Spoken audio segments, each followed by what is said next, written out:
lights are off and away they go. Extremely loose. He's managed to hold on and He missed the complete that. He's crazy As I stuff. said, Freitas is on the grass on the infield floor. He slides through. He tags Richard Eck.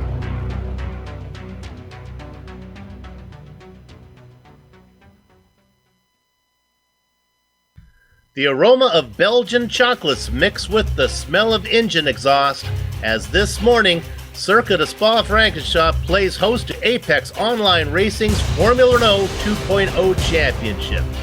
With the taste of controversy from the Donington opener still on their tongues, drivers, fans, and pundits are all hoping to cleanse their palate with some clean and exciting racing.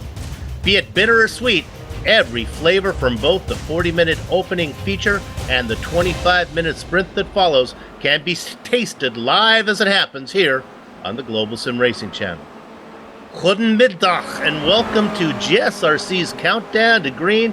Soup and Crackers, Bill Soup Zahn and my partner Sean Crackers Ambrose up in the booth all season long to call the action. Turning the knobs and pushing the sliders is our director, the Doctor of Pits Topology, Amjad Yaman, armed with camera locations created exclusively for GSRC by its in-house director of photography, Dougie Beard. Over the next 15 streamy award-worthy minutes, GSRC will bring all the storylines and all the stats and facts you'll need to fully appreciate the doubleheader event that is round 2 of 12 on the Formula Renault 2.0 Championship that will immediately follow. Now, if you saw the Season 5 debut from Donington, you can understand why the AOR forum has been abuzz over the last week. 33 drivers took the grid to start Season 5. Series veteran Gunnar Nienhaus grabbed the pole and went virtually wire to wire to claim the first checkered flag of the season. Returning to the season was Michael Mittner, who was impressive starting outside of pole, but he found trouble early and finished out of the points 31st. Christian Koch worked his way through traffic and climbed 7 spots to post a runner-up result, while Phil Reed, who qualified 3rd, fell all the way down to 8th to finally end up right back where he started. 16 drivers finished on the lead lap of the feature, which meant when the field was inverted, fan favorites Little Bird Sarah Dove and Stevie the Flying V Chambers were on the front row. The drivers were able to squeeze in 18 laps in the 25 minutes of racing allotted for the sprint race. Dove held the lead for the first 6 laps until turning it over to Robert Sugar Plumley, who stayed there for 5 more. Attrition was often and consistent and claimed too many victims to document now. To put it simply, in the end, Manuel Hoyer, Adam Tierney, and Knut Martinson finished 1, 2, 3. The best finishing big name from the feature was Phil Reed, who came in 7th. And now we go to Spa, and now we introduce my partner once again for the entire season, Sean Ambrose. Soup. I love Stavolo in the spring. I love Belgian beer. I love being at Spa. Well, I don't know what else to really say about it. I really enjoy being involved with Apex Online Racing and bringing these Formula Renault 2.0s here from this track that was designed in 1920 and laid out on public roads. The original course had 25 turns. It was 14.9 kilometers long. That's about 9.5 miles to you Americans out there. After World War II, the track was shortened slightly, but remained the fastest road circuit in Europe and had a nasty reputation for being a pretty dangerous track. In 1981, safety concerns forced the track to be shortened, cutting it down to the 7 kilometers, 4 miles out of the old layout. Now, the modern layout that we're racing on today has been around since 2007, so it's 7 kilometers long, 4.3 miles, and has 20 turns. It's bad fast, and you get around here in just over 2 minutes. But I'll tell you what, let's take a look, take a ride along here in the Renault 2.0 for right around Spa.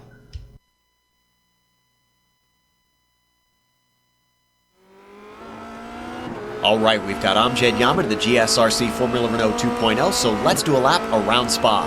Coming down to La Source, this is likely to be a good overtaking spot. Watch out for the over-under though, because a corner this sharp really lends itself to overshooting the turn and compromising your exit. As you head down the hill past the old pits, bring the car off the right to set up for Eau Rouge. Even in these high downforce cars, you'll want to get single file because going too wide will slow both of you down tremendously. Straighten it out as much as you can to help carry your momentum over the top of the hill, and then from here, it's a drafting game all the way to Lacombe. Expect anyone relatively close to you to be able to suck up and probably slingshot past down the Kimmel Straight. It'll make your battles a lot more strategic and track position not nearly as important. Also, you can outbrake your opponents into Lacombe, so the fight isn't over once you reach the chicane. You can even defend from the outside if you're wily. From there, hold to the left to get a better run through Malmedy. The short blaster Ravage also opens itself up to surprise attacks. Just be wary into the downhill braking into this 180-degree bend. It's easy to understeer wide all through the corner. Switch sides quick and sells the car for no-name corner. Just a little lift will get you through, and then we head downhill towards Pouan.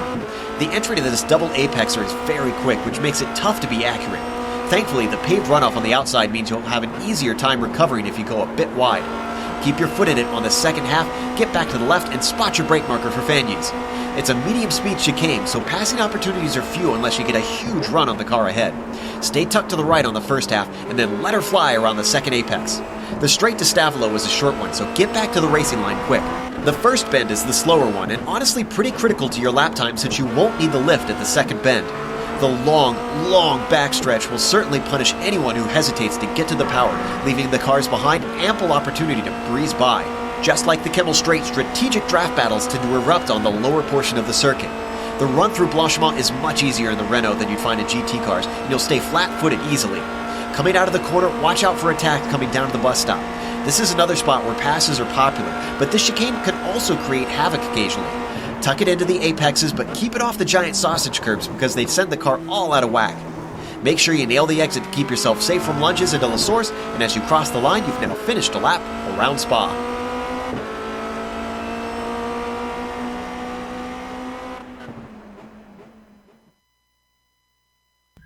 Joe Peak behind the mic, Amjad Yaman behind the wheel, taking us a lap around Spa. You notice that last corner there, what we call the bus stop, that little right-left chicane. Plenty of races have been decided coming out of that chicane with a drag race to the start-finish line. Do not go far away if you are watching this one, because there's always a pass that can be made into that final chicane. They go too wide, and you don't know who the winner is until they get to the start-finish line, and hopefully the commentator calls it right. Hey, let's go ahead and take a lap around the point standings now. When reviewing the last round, we mentioned Phil Reed being the only driver to fare well in both the feature and the sprint events, posting a third and a seventh, so it should be no surprise to find the Aperture Motorsports driver at the top of the chart. However, although Reed is well liked by all the drivers, the fact that a driver whose best result was only third has him sitting at the top of the chart was a hard pill for many of the top drivers to swallow. Feature race winner Gunnar Nienhuis of Carbon Racing is 2 points back in second. There is a three-way tie for third between Quantum Motorsports' Adam Tierney, Vector Simsports' Christian Koch, and Patrick Kessler of LM Rennsport. Now, notice Quantum's Christoph Holstein in ninth. Quantum is the only team to place its two drivers inside the top 10. So again, it's no surprise when we look at the team standings to find Quantum at the top. Kerry Nolden was one of those top-tier drivers who could not avoid sprint race trouble, so despite Reed's success, Aperture Racing must settle for second place, tied with Force Fissy, manned by Evan Emre and Kmart Martinson. The Nienhuis boys have Carbon Racing in fourth, while the preseason odds-on favorite, this is Vector Simsport, underachieved in fifth, as Michael Mittner and Christian Koch both underachieved at Donington. So Sean, we've reviewed the last race, we've introduced the track, gone over the drivers and team championships. Now let's review the nuts and bolts of this series and the event details. Let's talk about the details here of this championship. Season 5 at hand. Round 2 of 12 today here at Spa. Now you do get two drops in this series. That is a combination of the feature and sprint total. The car, of course, is this beautiful Formula Renault 2.0, almost 2,000 cc's, 4-cylinder motor, 16-valve, naturally aspirated, about 210 horsepower at 7,500 RPM. The setups are open with 40% fuel. It's about 20 liters. And so that today is in this feature race, will mean we've got one stop, at least one stop to get it done. The format, of course, is 2 races per event. If possibility with 2 different winners, obviously. We have this feature for 40 minutes, and we've got a nice 25-minute sprint race to follow. Starts are standing. No time to heat up the tires, so that's a good thing. It also makes it a little sketchy getting down to turn 1 most of the time. Fast repairs, you don't have any chance with that. There are no fast repairs. The incident cap, yes, there is, and it does vary between the two events, but we'll be looking out for that. Now, the weather, it was carried over from practice yesterday. It is a partly cloudy condition today, 69 degrees Fahrenheit, and I believe it's about 77 degrees on track. Soup. Now, we've talked about the series details. Let's talk about the event today and the actual format. Okay, now they're qualifying right now. Okay, and they get a 3-lap qualifying period here. All right, like I said, we're in the middle of that. This is the first race. It'll be 40 minutes. We will need 1 pit stop. Now, the grid will be set by their results of qualifying. Incident cap, we talked about it. It'll be 13 points. You lose half your points in the race if you get to 13. Now, if you get to 17 incident points, it'll DQ from the event. So you're going to have to be careful. A lot of places to get an off track here to get that 1x. And if you spin it, you'll be out of control. And you had a couple there in Spa. There's a lot of tricky places at high speed to avoid that. So sprint race is 25 minutes, no pit stop. They will invert the grid via the feature race results. So that, as we saw last week in week 1, is that'll be a lot of fun to watch, to see those fast drivers make their way through the field. Lap down cars go to the back of the grid. Incident cap there is only 13x, and you DQ. Now the points, just a little bit different, a little bit less points awarded for the sprint race. But hey, listen, what does it mean? If you get a good result in both races, it's a good double points day for you, Sue.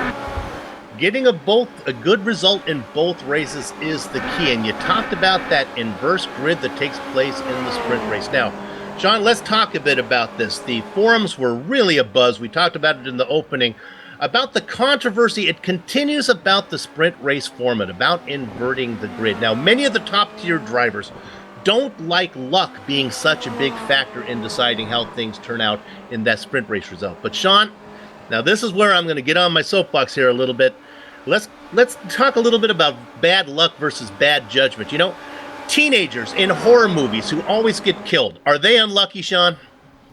No, Soup. I think every one of those kids in Halloween and Friday the 13th, none of those kids were. Yeah, none of them were unlucky. No, it's if you don't make out in a graveyard. That's just right, you don't go exactly. Those are the things That's just bad judgment. And I'm gonna say that those top tier drivers are responsible for putting their cars where they are, and one man's bad judgment is another man's bad luck. So I think that what they need to do is be a little cautious, and let's see if we can get through this sprint race today without an issue. What are your thoughts, Sean? You know what, Soup? I think Spa, a little bit better track to maybe get away from trouble and maybe set your own pace. There's a lot of space here to move around. Unlike where we were last week, a little bit tighter confines there. I think, aside from the start and having to get down into turn 1, at La Source there, and aside from that, I think if you can get yourself through Radillon, Eau Rouge and Radillon and get to the straight, I think they could spread out pretty quickly, Soup. So I look for a patient start to the feature race, and I think we'll even see a better start in the sprint race as well. Lessons learned from last week. Okay. We talked about, you were racing with these guys a little. We'll get this in real quick before the qualifying is done. How's the tire wear for a 40-minute race? Shouldn't be an issue? No, it really won't, Soup. I put some time in the car yesterday. Guys are nice enough to let me come in and run with them. Yes, I was at the bottom of the board, exactly where I needed to be. And no, it really wasn't. The tires really aren't the issue. It's really finding the best way to get the most out of this car, because you really, really can push this Formula Renault to the extreme, Soup. I mean, you can get it really on the ragged edge, and it's a lot of fun. Okay, let's go ahead and we'll run down the grid. There are some big names that are down the bottom that Sean will get to call out here. But on the top 10, Michael Mittner and Christian Tkach in the front row. Gunnar Nienhuis and Adam Tierney make up row 2. Christian Koch and René Oosterkamp. Good to see him here. He missed the opening round. In the row 3, Yannick Nienhuis and Alain Philippe Andre make up row 4. Row 5, Daniel Morris and Manuel Hoyer. Sean? Okay, and then row 6 is going to be Ty McLeod and Knut Martinsen. And we'll go back to row 7 here. Sarah Dove and Jeroen de Quartel. 15th, going to be Evan Inbray. 16th, Lawrence Derigic. Andy Cowie in 17th. Darren Potter, 18th today. Gabriel Wood, 19th. And rounding out the 10th row, that's going to be Robert Plumley. Hidden Blackjack, Eric Lindstrom and Alex Valdo in the double deuce spot. Behind them, the Flying V, Stephen Chambers and Vittorio Saltalamacchia in the double dozen spot. Hitting quarter century, Silvio Hurt, Jarno Hertz. Hurt and Hertz next to each other, 25th and 26th. Ben Scott in 27th, Jake Sperry in 28th, 29th and 30th, Oliver Elliott, and then Mark Forte. And then, Sean, you get the big names that didn't put in qualifying times. All right, and that's going to be Scott Newton. They're starting 31st. Kerry Nolden is going to start 32nd. Phil Reed, 33rd. Christopher Holstein, 34th. And Lee Robinson, 35th. Now, Christopher Holstein serving a penalty from last week's race, getting that back of the field penalty there, not taking a qualifying lap for reckless driving on the opening there of that sprint race suit. Now, Nolden is out there, I believe. I'm not sure if Phil Reed has actually taken his. Yep, Phil is out there as well. And of course, Holstein serving the penalty, and then Lee Robinson. Those 5 drivers did not get in qualifying times. We're not sure what the problem was with Nolden and Reed. The engines start to harmonize right now. This is round number 2 of the Apex Online Racing's Formula Renault 2.0 Championship. Gather up the chickens, take cover behind the cows because the horses are out of the barn. And Michael Mittner leads them down into the first corner.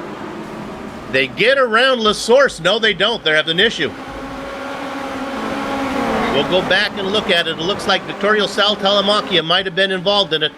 We'll come back and review that one a little bit later. Right now, out in front, it is Mittner, Tkach, Gunnar Nienhuis, Tierney, and then Christian Koch. Look at this battle for P2. Here comes Gunnar. He makes it around Tkach. We can also report that Alexander Valdo has had a problem on the other side of La Source.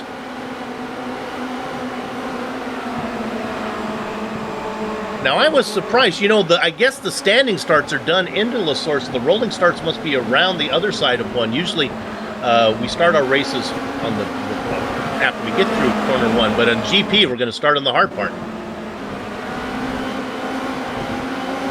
Sarah Dove having a little excursion. Also, Oliver Elliott having a loop around. And a lot of cars trying to recover from that incident there in La Source when they got started. Phil Reed, one of them, he's trying to make it all up here. Reed, of course, did not get in that qualifying time, and that's why he had to be at the back. One of the cars that just barely managed to get through that. We've got that replay marked. We'll get it to you here in just a bit. Yeah, we're going to wait for things to settle down a bit. And right now, we're going to look up here. Here comes a battle for the lead. And I think he's going to do it. This is our first round winner. Gunnar Nienhuis has a little bit of a nice run as he works into Blancpain here. Oh, they get very close together.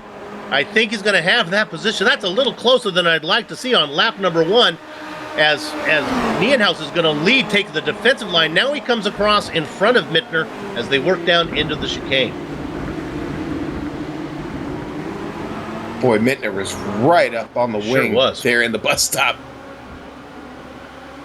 Let's go ahead and credit lap number 1 to Nienhuis, but I don't think Mittner's going to live long in second there. He's really on the hunt. Christian Tkach, who usually is very patient. He likes to wait and bide his time.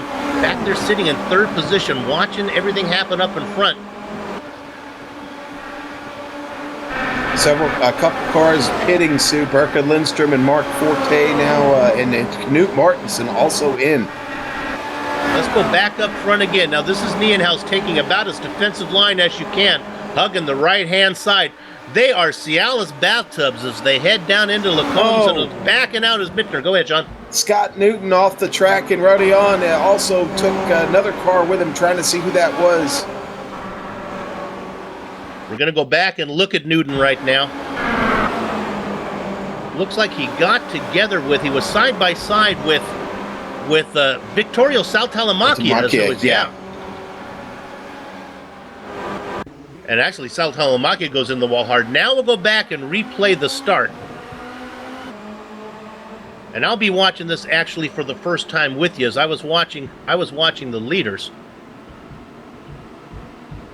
They were all bunched up, and it looks like Hoyer got tagged, and then they all got loose. Baldo was involved in it. Boy, a lot of attrition here early. Yeah.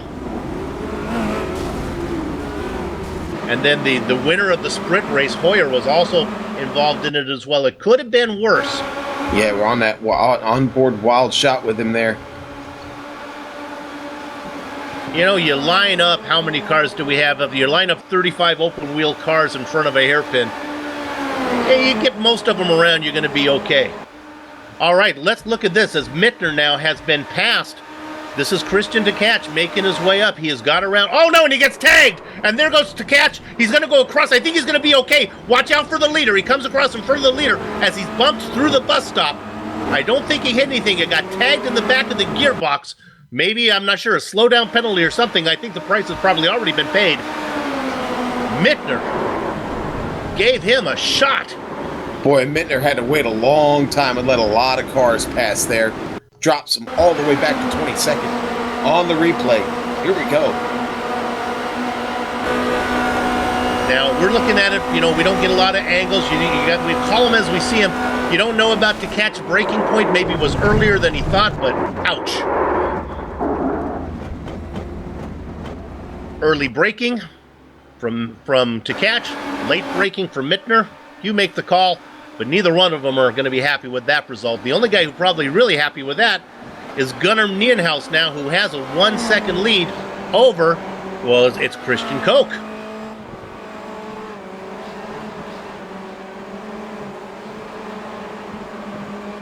Let's talk about a hard charger. How about back to 18th position? I believe it's running. Is it Phil Reed that's running back there right now? I think that's Kerry Nolden, actually. Kerry Nolden is there.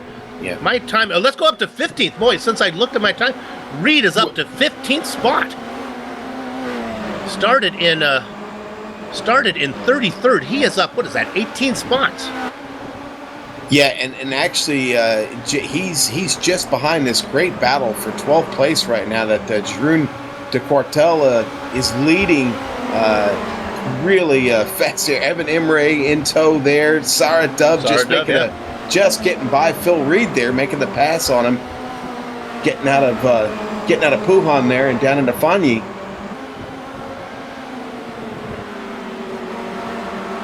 Looks like we have a stroll driver, Christian Tkach. Boy, he is off the pace. We go up to 8th position right now. Ty McLeod just got around him, and here comes Tkach. Is going to be gobbled up by Lawrence Sudden Strike de Rijk.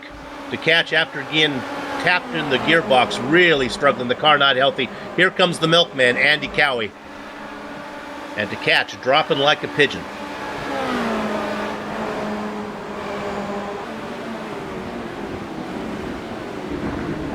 Unless he has business to take care of with Mittner. Boy, back there, Phil Reed tried to make it too wide into the bus stop with Imre, and he thought better of it just as they got there. Give the position to Imre, 13th. Reed has got around Dove now, and now Imre has made that, as Sean just documented, up to 13th. Reed on the move. Boy, trouble for Potter coming out of, looked to be out of the bus stop there just a moment ago. He got into it, made contact with Jarno Hertz. Hertz, yeah. Potter was trailing Hertz. Hertz got loose coming out of that final bus stop. The left-hander heading towards the start-finish line. The car got loose, and they got together. Yeah, and now he drops another spot. Potter's got damage, significant damage on the front wing of that car.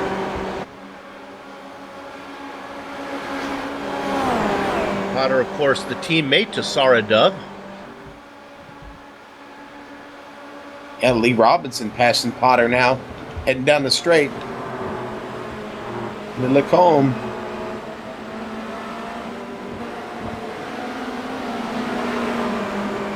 Look at that, and I think that's going to make passes going to be made.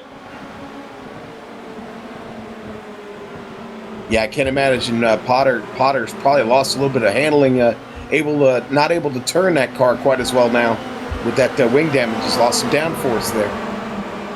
Okay, with all the excitement, let's run down your top 10 now because things have settled down a little bit. Well, here he is again in the same position he was in when we were at Donington, leading the way in the feature race, and that, of course, is Gunnar Nienhuis. This time he's being chased by Christian Koch. That gap is about 1.7 seconds, but it is growing.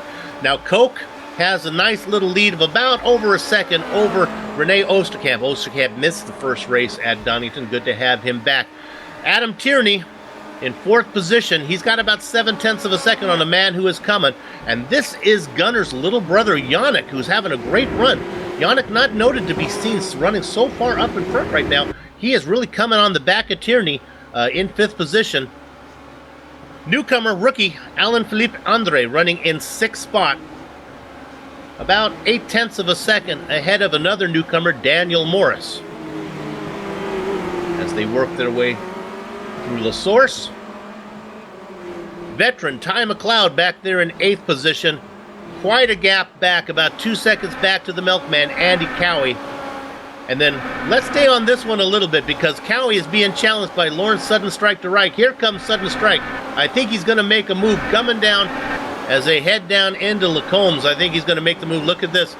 Cowie taking that defensive inside line, but you can't hold him back, Sean. This straight is too long and the toe is too big.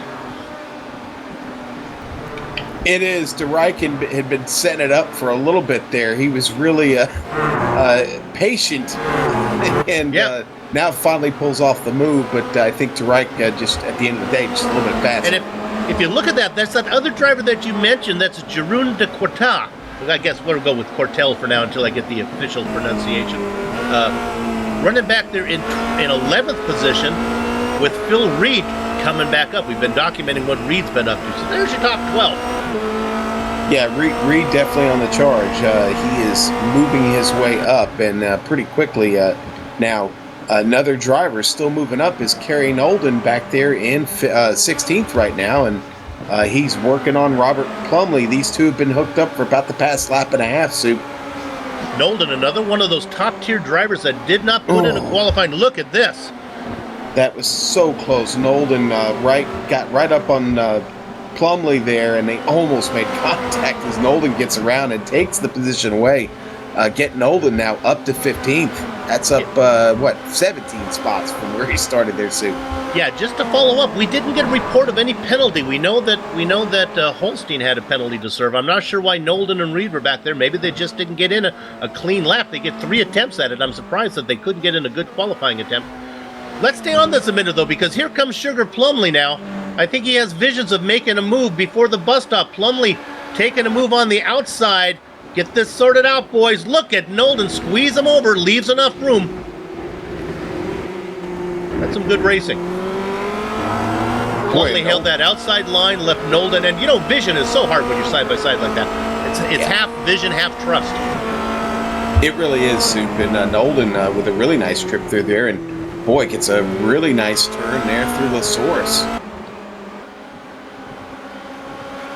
We can stay back here looking at these battles. There is nothing going up on front. Nienhuis has opened up to about 2 seconds. We're going to go to P6 real quick. This is Andre being challenged here on the outside. This is Daniel Morris, 2 newcomers, Sean, going into Lacombe's. Boy, and give it to Andre there. He shoots through there and gets the position. Yeah, but, he's been trying to. It's Morris who's making the way up. Morris has been running back there in 7th, trying to get around him. I think next time. I think that was what Joe Peak likes to call a little reconnaissance racing. We'll try it again next lap. Well, good job by Andre. Now he's got Yannick Nienhuis up in front of him, just about 1.5 seconds. Yeah, and things are really heating up. If we drop back to 9th position. Again, not much going on up front. Cowie, DeRike, Cortell, Reed on the move here. This is a great battle with Cowie out in front in 9th right now. He started 17th, so a great run from him. DeRike started 16th, is up to 10th. Some of that is from attrition, but some of that is getting it done on the track. The real interval that's important is from 11th to 12th, from Cortell back to the guy who was really on the move, Phil Reed, former champion. Yeah, I just checked back in with Kerry Nolan too, and how he's overtaking there. Evan Imre, nice pass on Imre as they got through Blanchimont there, making their way to the bus stop. Nolan's got Sarah Dove in. He's got her now heading down to La Source. Those are two big Charger. Reed, 21 positions off Nolan, 18 positions up. Another one we'll poke in on a minute as we look at this battle is Lee Robinson. We haven't talked much about Lee. I would think he's probably married to Mrs. Robinson, right? Jolton Joe has left and gone away. Let's go to P9 right now. This is the battle we've been watching. Cowie has been overtaken by DeRike, finally. DeRike gets that done. And the Milkman is not out of trouble yet because here comes Cortell. And why these three guys battle, Sean, all the while, back there is Phil Reed trying to get in the mix. For Reed, I think the water has found its level as the going was a little easier, working your way up from where he started from 33rd to 20th, a little easier than getting these last 8 now. Well, Cowie was fastest on that last lap, Soup, so he's definitely got the pace. And I think he's getting the most out of that ride right now. In fact, that was his fastest lap. We'll stay on this battle. I can just report that Morris and McLeod, or no, as the battle between Andre and Morris has slowed down a little bit. Andre out in front of that one. We like to follow up on all the battles we watch on screen. Sometimes we don't get to put the final chapter in the book. Some communicating going on. Nothing going on up front, too. That was DeRike telling Ty to move on back to him there. He needed his slipstream.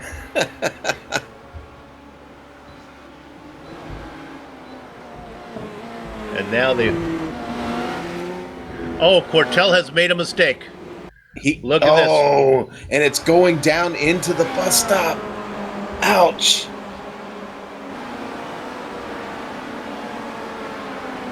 Just on entry there into the chicane. Does he get a little bit of the... I think he might have. Grass, maybe, or the curb? Maybe a little bit of the wall when he got loose, but too much brake bias. I mean, certainly, if you've got a little bit too much bias and you hit that brake pedal just right there, you can definitely turn it around. And I wonder if that's what it might have been. I don't know. I think he was clear of the wall. I think he was okay. Yeah, I certainly had that condition a couple of times. I was playing with some brake bias settings yesterday, Soup, and I snapped it around in that exact spot a couple of times. So cool that you were out racing with these boys. I have never made a setup better. I have never in my life, made a setup better. Now we look here.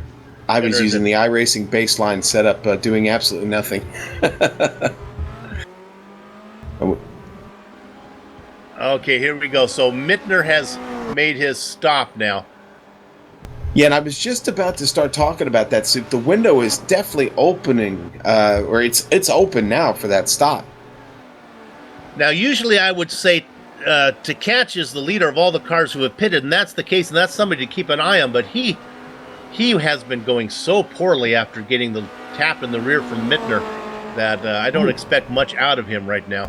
Sarah Dove battling back, getting past Plumley now. Evan Imre also making a charge. Those three just can't seem to get away from each other right now. Sarah going for Paul Freire now. She just smoked Plumley. Back there in fighting. Now here comes Emery making a move on Plumley.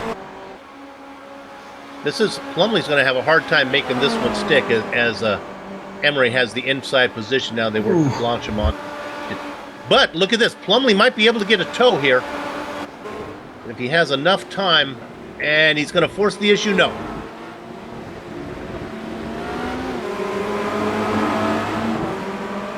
Also another spot there in that bus stop where I kept snapping it around. Soup. Oh, Cowie's had trouble out of the source. It looks like he got into the back. Oh, no, he just lost it. He hits DeReich. Oh, you know what happened? DeReich. Yeah, DeReich had to hit the brakes so he didn't get into Mark Forte, the back marker. Look at DeReich get loose, trying to avoid Forte, and then Cowie had nowhere to go.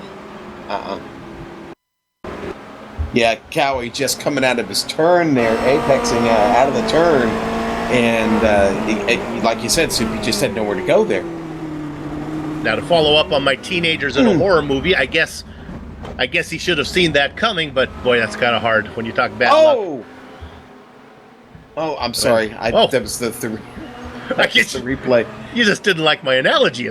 Well, actually, no. Jarno Heats coming out of the source. Jarno Heats with trouble. There you go. Okay, and we're thinking that Sudden Strike DeReich in the car number 034 took a tow after getting T-boned by the milkman Andy Cowie. These points are oh so important when it comes not only for the driver championship, but the team championship.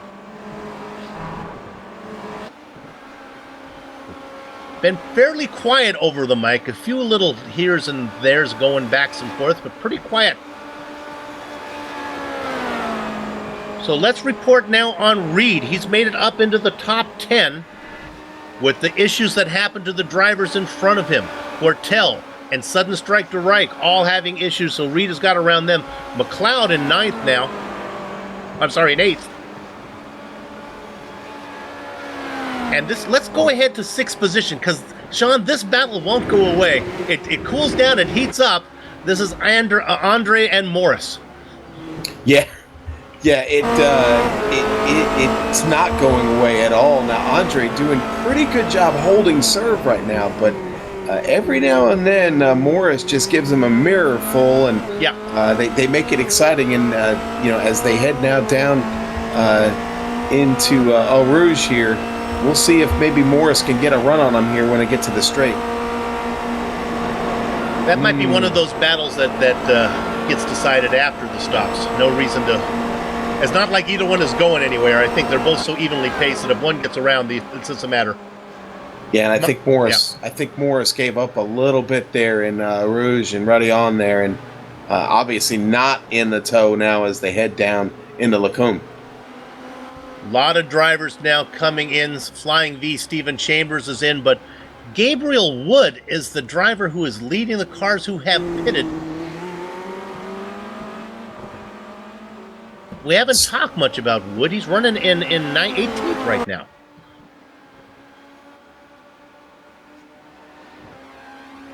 I can't get away from this battle for 11th place. Imre, Plumley, and Dove still going at it. They just keep swapping positions, Sue. Look at this. They are. Yes, they try to get this sorted out. It's been going on all lap. Right now, Sean nailed it. It is Imre, Plumley, and Dove in that order now. It was Dove that was at the lead of that pack just 2 laps ago. This may be a thing about who wants to be first down pit lane as well. We'll stay on this a little bit more. They're working now into 13.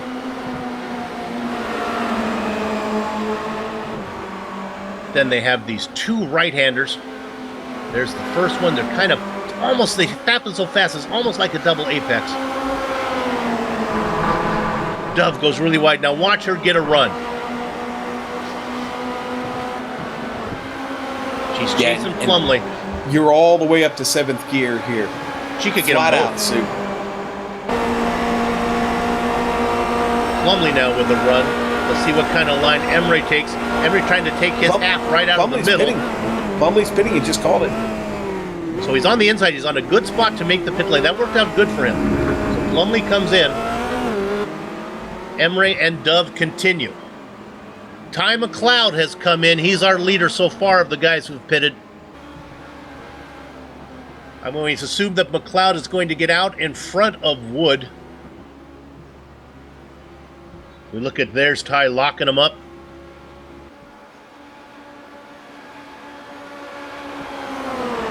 Wood is not to the bus stop. He's running in up to 17th now.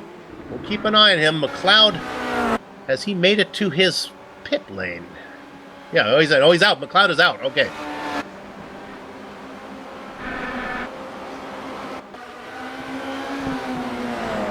Well, look at this. Let's go up to the front. Gunnar Nienhuis, little by little. Christian Koch has ran him down. It's now 0.3 of a second. He could have it if he wants it. They work through 10 and 11. Again, they might just want to wait and see how the pit cycle spits them out. Right now, your top 12 have not pitted. Ty McLeod, the leader of all the cars who have made that stop. Comfortably out in front of Plumley. Go ahead, Sean. If I'm Koch, I'm following the leader here. Yep. If as soon as Gunnar gives any indication to going in, I'm right in there with him. I think I'm following the leader, and I think I'm staying in the box as long as the leader does as well. I'll take the same amount of fuel as you do. We'll come out and decide this over the last 12, 13 minutes. And look at this. I think if they worked out in the bus stop, I think Koch could have forced the issue right now. I think he's happy just to follow him into pit lane. Go! No, look at this. Nienhuis comes in. Go ahead. Gunnar pulls off late on him. I think Koch would have went with him if he tipped his hand just a little bit sooner. Okay, so now this is when the former champion Christian Koch, if he has a hot lap in him, he needs it right now. Good news is he's got no traffic in front of him. He can do it. Nienhuis making that stop. Yeah, if there was ever a need for a hot lap, this is it. Christian Koch got to make it happen. Little brother learning from big brother as Yannick has come in as well. Those two drivers racing a course for Carbon Racing.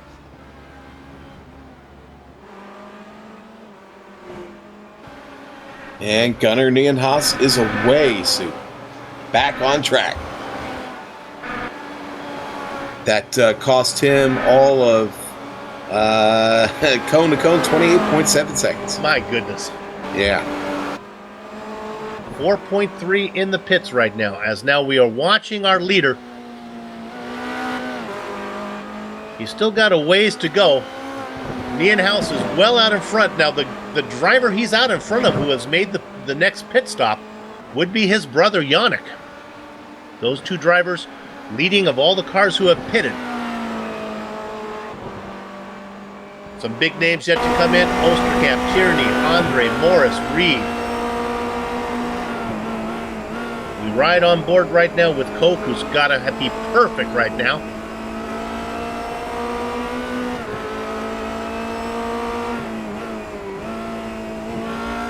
Follow up, we'll stay on board here, but just to update you, Andre and Morris, they're still 4 or 5 car lengths apart. Former champion, trying to be perfect, Christian Koch. When Koch comes in, we will immediately go and pick up Gunnar Nienhuis. Koch heading towards the bus stop. 13 minutes to go. I would expect him to come in this time. Nope, he's going to go around one more time. Osterkamp does not. Now, Osterkamp was only a few seconds back, about 2.5 seconds back. So let's go ahead. We'll do the same thing. We'll go ahead and pick up Nienhuis right now. Gunnar just going to the chicane. I think Gunnar's going to get this done easily as he's coming across the start-finish line right now. Osterkamp has made it to his stop. And there goes Gunnar. Passes everybody by there, Sue.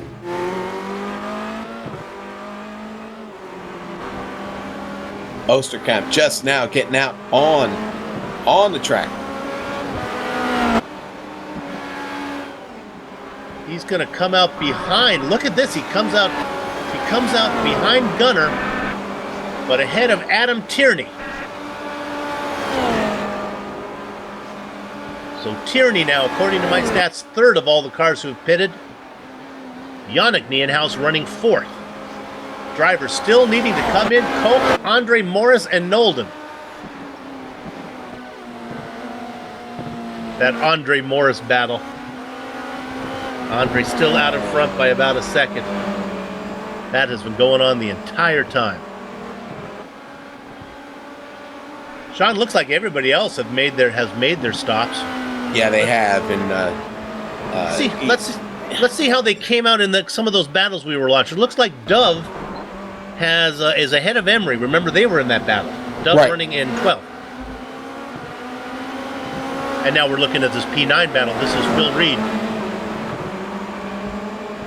And he gets around. That was close.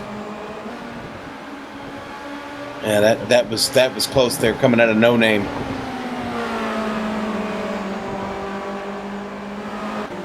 Now we'll go. Oh, we go back to Dove, and she just lost it right when we went to her. Boy, and I think there was contact there with another car, Sue. Now, Emery was ahead of her. Our leader's in. Christian Koch's in as we watch the replay. Emery was behind her. I apologize. And then... Yeah, Sarah just lost it there, I think. I don't think she had any help. Car looked like it just came around, maybe hit the curb on the inside just a little bit. We're watching the leader on screen now. Soup in the pit. Christian Koch.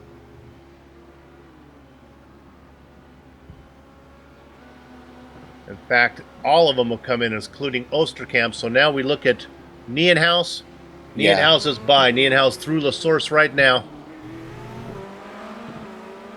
And I think Koch comes out right behind Nienhuis there, Soup. Yep, there it is. They were close before they came in, and remember the Nienhuis came in 2 laps, and Koch stayed out 2 extra laps. Soup. Yep. The stops. Nienhuis, 28.7 seconds. Christian Koch, 28.7 seconds. That's how you do it. Well, I said that Koch would stay in there exactly the same amount that Nienhuis did. That was me figuring that he'd be watching him. He just had a feel for what he needed to do. So here we are. We can set up your lead for you right now. Nienhuis out in front. Koch chasing. A little bit farther back. René Osterkamp running in 3rd. Tierney comfortable in 4th. Now, the battle finally, Sean, looks like it has broke up. Andre running in 5th. What happened to Morris? Morris is nowhere to be found. Did Morris make a stop? Boy, Soup. Yeah, Morris is in 10th and did take a stop. Actually, just stopped. I'm sorry, Morris just stopped. Okay. Yeah, just getting back on track. So Morris waiting very late to make that stop. And comparing his time, he was actually in his box for 6.6 seconds. Compared that to Andre, who was in there for 4.9. So that's about a second and a half. That's in this series, a second and a half of the speed of these cars. That's something you just can't give up. Yeah, the battle between Phil Reed and Ty McLeod, though, a real good one. Question is, can McLeod can definitely reel him in? Can he get around him? They head through Blanchimont now. Gonna head to the bus stop here with a chance to overtake. Careful, working on the outside is McLeod. You know, that'll work if you can hold that position. If Ty could hold that, then he'd have the inside line on that final one.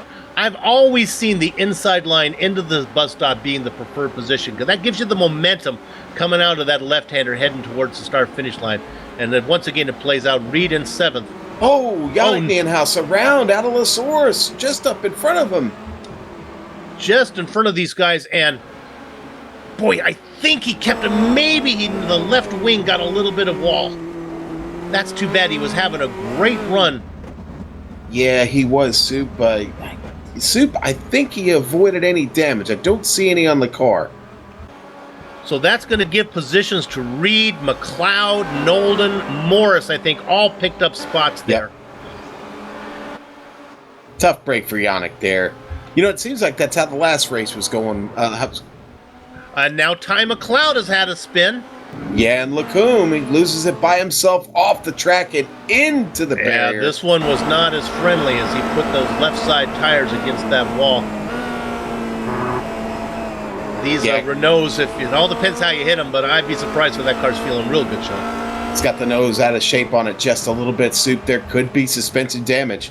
Back live. So we're looking at about 6.5 minutes of racing left. Gunnar Nienhuis has a 1.6 second lead over Christian Koch. Wow, now Plumley's off. Oh, and he hits hard. Plumley hits really hard there, Soup. Trying to figure out where that was on the track. Oh, that was in, I'm sorry, Soup, that was in Lacombe. That was, yeah, it was. Yeah. Yeah, on the exit at Lacombe there, the car just, he hits the curbs, maybe a little bit too much curb on exit there, and he goes off hard into the barrier, destroys the nose of that machine. We are back live now. We're figuring 3 to go from here. Let's go ahead and give a little love to the driver running in 25th position. That's Oliver Elliott. Why do we care? I'm sorry, 27th position, car number 25. Got to learn which number to read. Oliver Elliott. And that's, why do we care about him, Sean? Well, he's the last car on the lead lap. I think he's pretty safe to stay ahead of the leaders that are coming. We could be seeing Oliver on the pole when we go to the sprint race. One of the disadvantages of a large track like Spa on some of the front runners is the more cars on the lead lap, which is a product of a large lap, puts more cars on the lead lap, puts those leaders farther back when they invert all the cars who finish on the lead lap.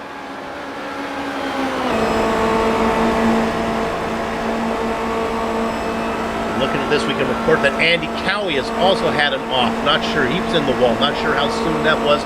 Cowie was running in about 15 spot. Yeah, Nienhuis going to try and make a move. Patton Lacombe, he doesn't do it. He backs off as we look out the back there at Ty McLeod. Those two battling. Ty just took that position away from Nienhuis. Yannick still trying to gather it up from that spin he had just a while, just on the last lap. McLeod, of course, had his trouble too. Just crossing the 4 minutes to go. 1.5 seconds. Gunnar Nienhuis over Koch. I don't think Koch has anything for him. Go ahead, Sean. I think Kerry Nolden's got a chance to catch Phil Reed right here. His pace a little bit better right now. We're watching the battle with Nienhuis on screen here, and McLeod.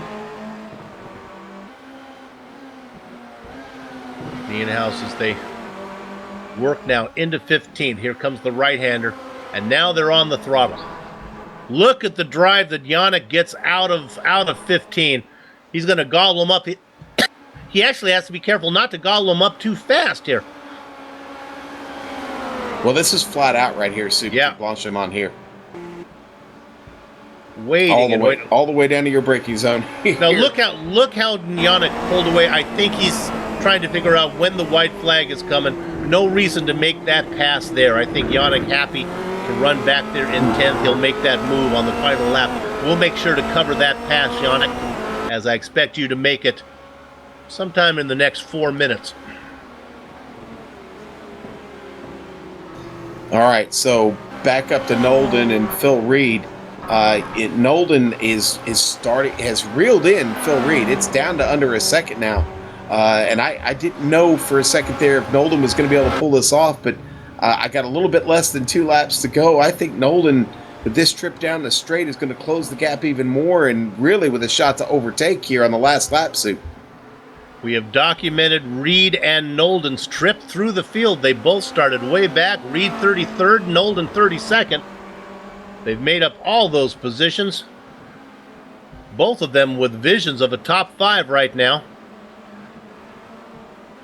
It's 3 seconds back to Alain Philippe André has a 3-second lead back to Reed. Not sure if Reed's going to have enough to get him.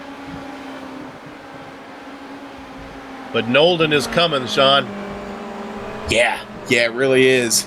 The last lap is really going to be a battle because Nolden just seems to be picking up a little bit of time every 100 yards or so here. Yeah, he'll have one more shot down the back straight to pick up any distance, and then he can make it go ahead on the final lap.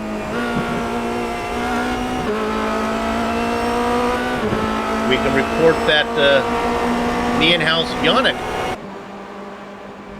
Yannick has gotten around. Look at that. Yannick made the pass around McLeod. He did that. I was expecting Yannick to do that somewhere closer to the end of the race, but Yannick has made that pass and is now pulling away from Ty. Okay, as they come across now the start-finish line, they've seen the flag. It does not mean surrender. It means the final lap, and that is Gunnar Nienhuis well out in front, 1.3 seconds. We'll keep an eye on it. Koch close enough that he could surprise us. They work down Koch probably in the toe, but not able to make up much ground on Gunnar. Gunnar looking to pick up 2 wins.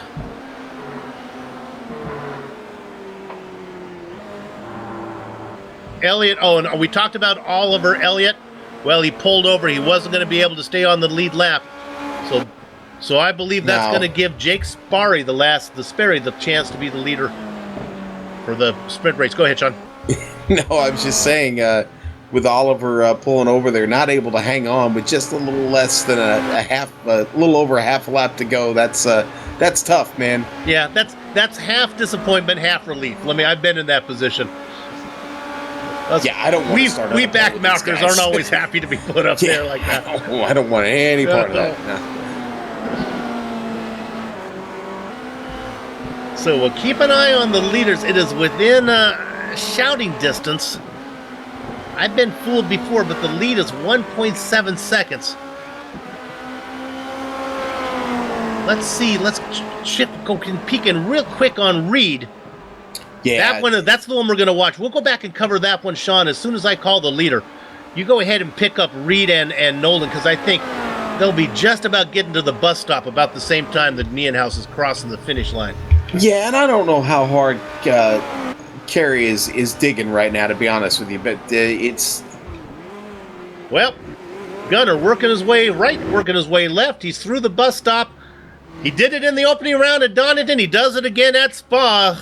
Feature race goes to Gunnar Nienhuis. Koch, Oosterkamp, Tierney, Andre should get 1, 2, 3, 4, and 5. Let's go back to Reed. Doesn't look like it's going to happen.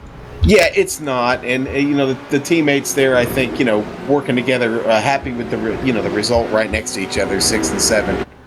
Reed and Nolden going to come across here,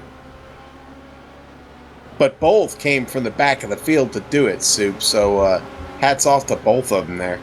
Yannick Nienhuis, we followed that battle with McLeod. He's going to get the best of that. Looks like Emery's going to come across in 11th. Looking for any battles that might be going on. How about we go back, look at Scott Newton. Haven't given him much love right now. He's got about a 1.5 second lead over Michael Mittner. And remember, Mittner again started up front, had issues.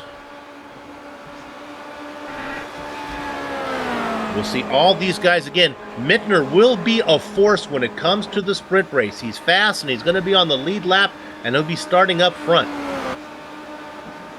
If the betting windows are still open in Vegas, you might want to see what the odds are on Michael Mittner to win the sprint. Coming around the bus stop, Scott Newton. Mittner gets, I believe we're going to call it, let's see, 16th is what my timing and scoring says. Mittner gets officially 17th. 17th for Mittner, that's right, yeah. Stevie Chambers coming across 18th. Urka Lidstrom there, 19th. Darren Potter still trying to... Poor Potter, you had that trouble early went around and did his full stint with that damaged wing on the car, and able to salvage a 20th place win. Here comes Newt Martinson making his way to the pit stop there. Silvio Hurt on screen. Canute going to be starting inside of row 2 in the sprint race. Silvio Hurt outside of row 1, assuming they all come back and fill their rightful position. And on the pole, it's going to be Jake Sperry. 24 drivers finishing on the lead lap. 35 took the call to the green. All right, that's going to wrap up our coverage right now. We're waiting to see. Nobody's in the interview room, so what we'll do, this is a Global Sim Racing channel, and I think what we'll do is we'll run down the entire, we're gonna take a break. Okay, our director says we're gonna take a break. Don't go far though, we'll be back probably during this break between the sprint race to run down the finishing order, and then we'll be back for the sprint race that'll happen shortly. Back in a few.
Welcome back to Global Sim Racing Channel's coverage of the Apex Online Racing's Formula Renault 2.0 Championship. Round number 2 from Spa. We just wrapped up the 40-minute feature race. And once again, going virtually wire to wire was Gunnar Nienhaus. He did it at Donington. He does it again here at Spa. Christian Koch tried to chase him down, started 5th, going to finish in 2nd. René Oosterkamp, Adam Tierney, and Alain Philippe André finished 3rd, 4th, and 5th. Phil Reed, we documented this. Reed and Kerry Nolden making the run through the field. 33rd and 32nd starting position. Reed gets 6th. Nolden gets 2nd. Daniel Morris comes home in 8th spot. Yannick Nienels had some issues. Going to still get a top 10 just inside of Ty McLeod. Sean? All right, and then we'll go back to 11. That's going to be Evan Imre with a spirited battle there. Was involved in quite a bit for today. Jeroen de Quartel in 12th. Gabriel Wood, 13th. Lee Robinson, 14th. Robinson up 21 spots. Great race for Robinson. Yeah. And Christian Tkach, there's going to be 15th. Not a good day for Christian. Trouble in this race. Scott Newton, 15th. Michael Mintner, 17th. You know, tough day for Mintner also there. That's after starting up front down to 17th. Tough day. Stevie Chamber, going to be 18th. 19th, going to go to Urka Lindstrom. Darren Potter, and I'll tell you what, that's Darren Potter going to get the Courage Award for me today, so finishing 20th. 21st position, Ben Scott, Knut Martinson. Now, these guys, Scott's going to be the outside of row 2 when we regrid. Knut Martinson, 22nd position, inside of row 2. Then your front row is going to be made up of Silvio Hurt. And on the pole, Jake Sperry, last car on the lead lap in 24th. Then we get to the guys that had some trouble. Oliver Elliott was so close to being on the pole, surrendered that spot. Sarah Dove was running so well up front, got into trouble. Alexander Waldo and the milkman, Andy Cowie in 28th. 29th and 30th, Robert Sugar Plumley and Mark Forte. I'll just wrap these up, Sean, because we're so close to the end here. Lawrence Sudden Strike to Reich in 31st, Jarno Hertz. Christoph Holstein, boy, had that penalty to serve. Not much work for him. I think he was caught up in some early trouble with Vittorio Saltalamacchia, and Manuel Hoyer, who won the sprint race last round, is going to be last on the grid, 35th. We have no drivers to interview, so what we'll do right now is take a short break. We'll be back. We'll get everything, all of our ducks in a row to bring you the 25-minute inverted grid sprint race that's going to be coming up. Don't go far away.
Welcome back to the Global Sim Racing Channel's coverage of Apex Online's Racing's Formula Renault 2.0 Championship.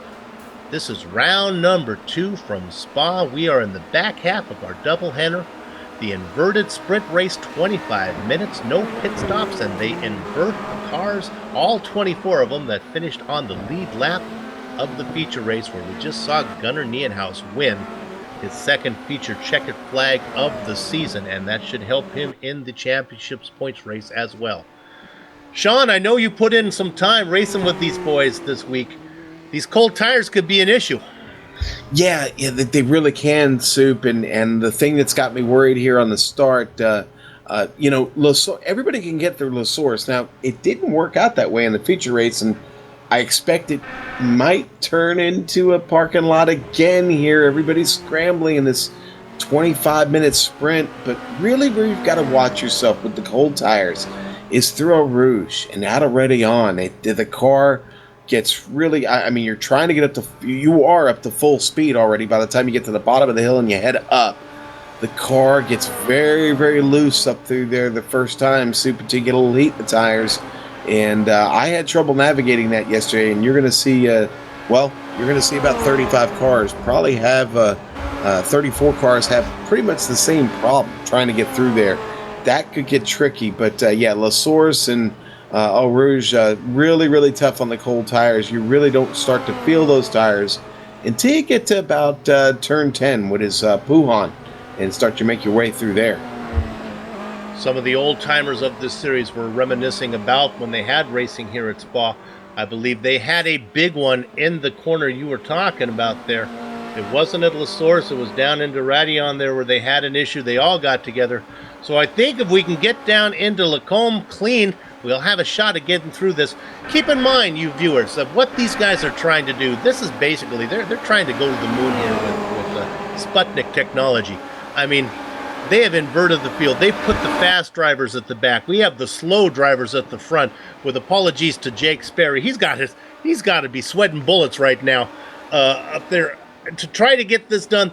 Usually, what happens, Sean, is when we have a normal qualifying, the pack stretches out like a rubber band. It just gets stronger and stronger. I guess the rubber band would not want to stretch out. Well, think of something that's stretching out. What happens here is the pack continues to compress because those fast guys just don't lose any space to the leaders.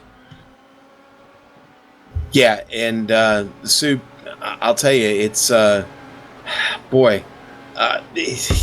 honestly, what they do with the inversion is not much different than what you see at some local short track programs here in the United States. Actually do that week in and week out in your feature and your sprint races. So not an uncommon format, but it does put those really, really fast drivers in the position of really having to get to work, and the traffic here an issue. This is a very, very fast circuit.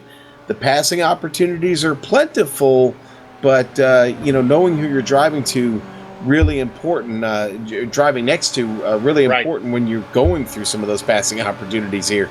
And again, it's that thing about judgment of putting your car in a safe place. If you're a teenager in a horror movie, don't make out in the graveyard. We don't want to beat that point to death there, but that's kind of what's going on here. In the forums, there was also some great points being made. They talked about, well, maybe we shouldn't invert the grid so much. We can do this or that. One of the points that they seemed to agree upon was the biggest culprit is the 25 minutes that a lot of the guys in the back feel so pressured to get up to the front. In 25 minutes, they feel like they have to do it in a hurry. Well, Soup, and really, that's going to be about 12 laps here today, okay? Yeah. Think about that for a second. You've got 12 laps to get your work done, and that's not a lot. Well, I think the key to winning a championship is not winning these sprint races, but rather doing great in the feature race and then finding yourself a top 10. Surviving these. Surviving these into the top 10, top 15 somewhere. Yeah, exactly. Yeah, I agree. And that's a hard sip of medicine for some of these guys. That's not their makeup to settle for a top 10. That's why you don't get fast with that attitude. They like to win no matter what, but I don't think that's. We'll see. We'll see what happens here. The problem is 24 drivers is a lot of drivers to get through. We only had 16 last time at Donington. Waiting here, and I guess we're going to be able to go to the grid here in just a second. We'll have to hustle through it, as we can't really get to it early this time until it puts it up in front of us. We have our race results there now. Here we go. Are we going to be able to do it? And, Director, what am I looking at there? That's our race results from last time. Still waiting here as we're waiting for everything to come up for you, and we'll give you the... There we go. We got it now. I can go ahead even before our director gets it up there. Jake Sperry and Sylvia Hurt on the front row. Knut Martinson and Ben Scott, row number 2. Darren Potter and Eric Lindstrom, row 3. Stevie Chambers and Michael Mittner, my pick to win in the 8th position. Scott Newton and Christian to catch, 9th and 10th. Watch out for to catch as well. Go ahead, Sean. Lee Robinson, Gabriel Wood on row 6. Jeroen de Cortel, 13th. Evan Imre, 14th. Ty McLeod, 15th. Yannick Niehaus, 16th. Daniel Morris going to start 17th. Kerry Nolden, 18th. Phil Reed in 19th. Alain Philippe Andre will start 20th. 21st position, Adam Tierney, Renee Osterkamp in the double-do spot. Then the last 2 lead lap cars, Christian Koch, who finished second, and then Gunnar Niehaus in 24th. Then we get to the guys who had trouble. Oliver Elliott, Sarah Dove, Alexander Valdo, the Milkman Adam Cowie, Robert Sugar Plumley, Mark Forte, Lawrence Sudden Strike to Reich in 31st, 32nd, 33rd, and 34th. Jarno Hertz, Vittorio Saltelamacchio, and Manuel Hoyer in the 34th spot. All right, Jake Sperry is out in front. Good luck, Jake. Gather up the chickens. Take cover behind the cows. The horses are out of the barn. And here they come, Jake, as he heads down into La Source. He does a good job of holding it. On the outside is Hirt. Hirt's going to lose that position as he is wide. Looks like Knut Martinson's going to get over 2nd position. And now gives Darren Potter into 4th spot. As Hirt had that wide exit out of La Source, is going to lose another spot to Michael Mittner. Mittner trying to clear this. If Mittner can get this done, and Mittner backs out. Look at the wisdom there from Mittner. Now, Sean, they get to the part you were scared about. Yeah, just about everybody makes it through there. The Soup, they were 4 wide coming out of La Source. And they're 3 wide heading down the straightaway here. That is Phil Reed. Phil Reed off Phil the Reed grass. in the grass. We talked about... Oh, and there was trouble up front that Morris got into. We'll catch it later. Morris and Kerry Nolden involved in another incident. We'll go ahead and get this one later. Morris involved with Ty McLeod. Keep those names in mind when we go back and get the replay. That was before they even got into Lacombe's, I believe, down the straight. Let's go back up front right now. Jake Sperry out in front by a half a second over Darren Potter. Martinson in 3rd, Mittner in 4th, Lindstrom and Scott Newton 5th and 6th. We'll run out your top 10 for you. Flying V, Stevie Chambers in 7th. 8th is newcomer Jeroen de Cortel, Gabriel Wood, and Christian to catch. We got more cars. Oh my goodness, a big one. We'll have to watch Wuhan. this one, yeah. Jarno Hertz, Yannick Niehaus. Osterkamp lost it through there also. Osterkamp, who had such a great result. I think he came in 3rd in the feature race. We're going to go back up front to the battle for the lead now. Sparry trying to hold off Potter. Here comes the magic wand, looking for a way around. No magic right now. As they come down into the bus stop, Sperry taking a nice defensive line, looking to the outside. Potter not going to get it done. Martinson ducking to the inside is Mittner. If Mittner can just keep it clean through these next 3 drivers, Mittner gets a run out of the bus stop. He's side by side with Martinson, but he's going to be outside as they go to La Source. Let's see what kind of bite Mittner can get on the outside. He's got to go wide. Martinson has a nice line. Mittner, maybe with going wide, might have the momentum off the corner. I think he does. Let's give 3rd position to Michael Mittner. Soup, so many incidents have occurred already. It's so we'll give you replays here towards the end of the race on the lap 1 incident, but several cars behind the wall. Stevie Chambers, Oliver Elliott, Yannick Niehaus, Kerry Nolan, Alain Philippe Andre, Renee Osterkamp, Andy Cowie, and a pass, all these cars behind and a pass the wall for right the now. lead right now. And I think Sperry does a great job of fending off Potter. Potter's going to lose momentum, and this is going to bring Mittner into the hunt.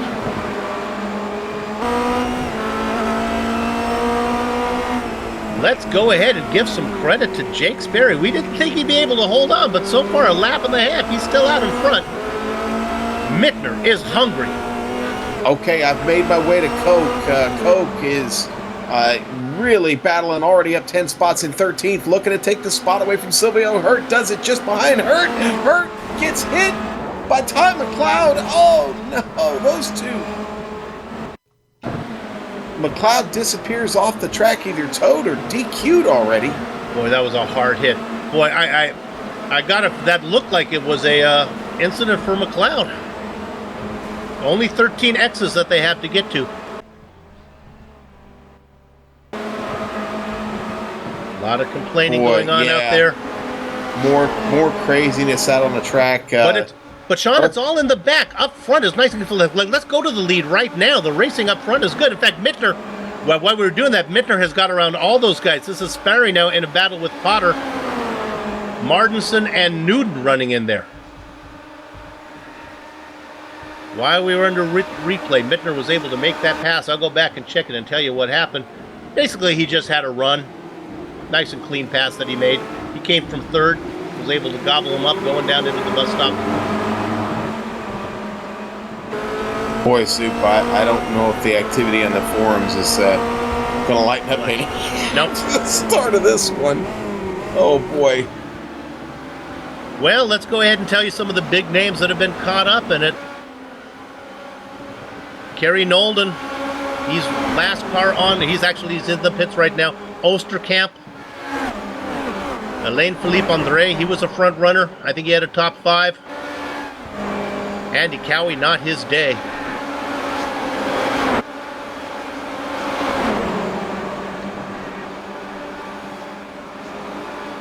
Look at this mess that we see on screen right now.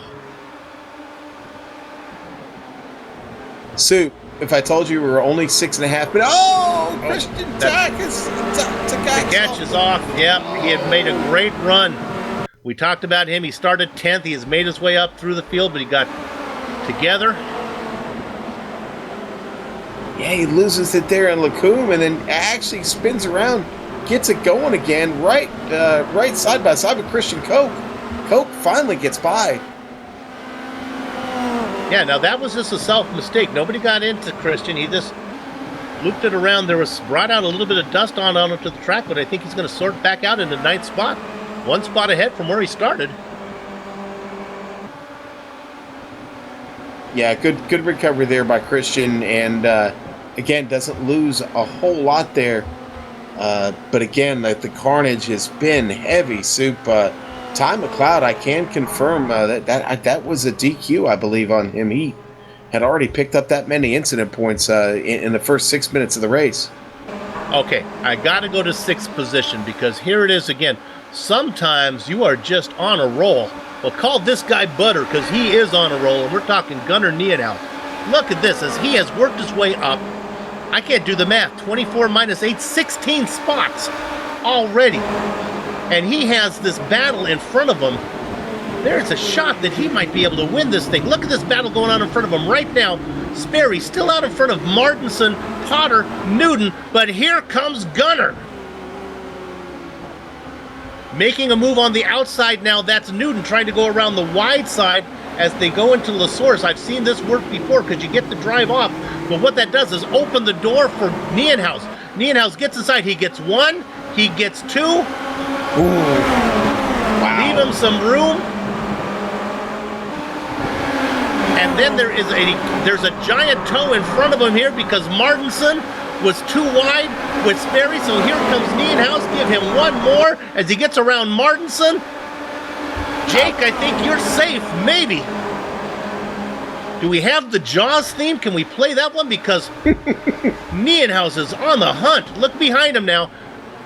They get this is Newton getting really close. Not. Martinson back there. Newton running in 4th now. Martinson, my gosh. Gunnar playing the act of the bully there just a bit on Jake. Jake getting by him as we head down into No Name. Now Jake having to worry there about Scott Newton looking to the inside as they head and get ready to go down through Pouhon.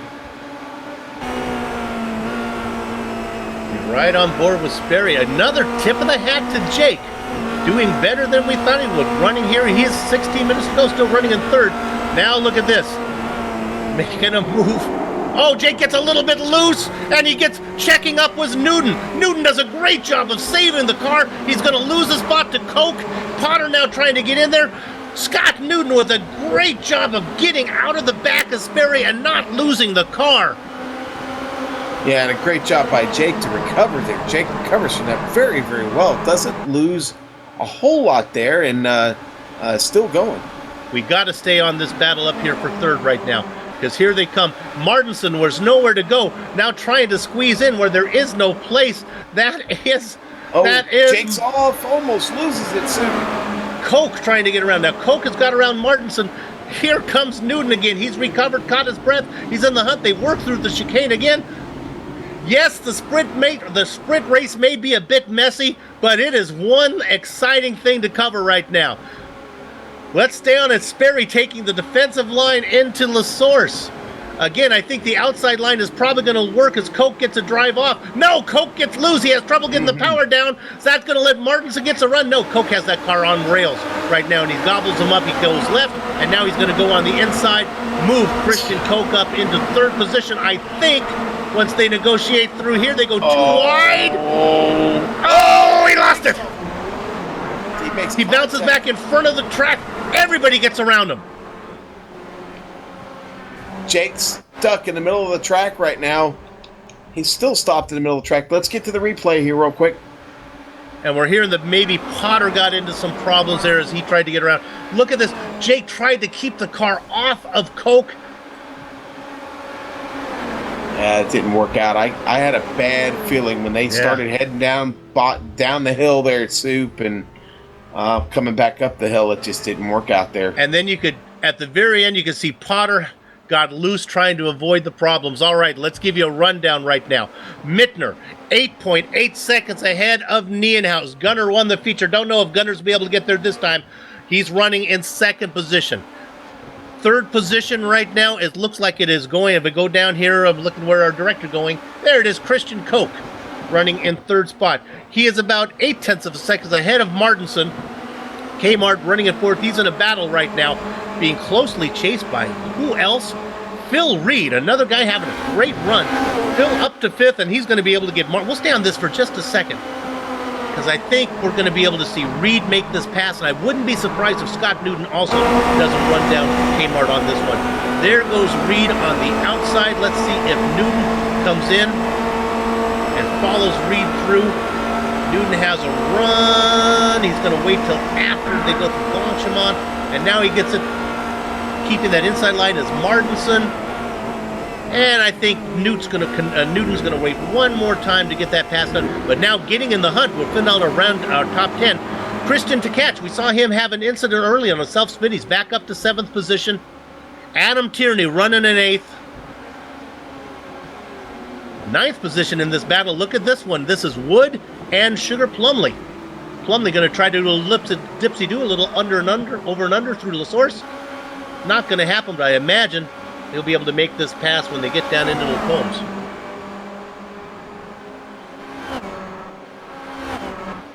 Yeah, Sean, it's messy. Yeah. But it's fun. It's like an ice cream cone on a hot day. Plumley getting side by side here as they come out of Ready On. They're down the straight, and Plumley going to take that position away. Plumley up to 9th as they head on Lacombe. Can he hold it? He does. Nice trip there. Attacking the curbs a little bit. There we go. And we can stay on that battle, but I can report that Martinson did fall down to 6th. Reed got around him, so did Newton.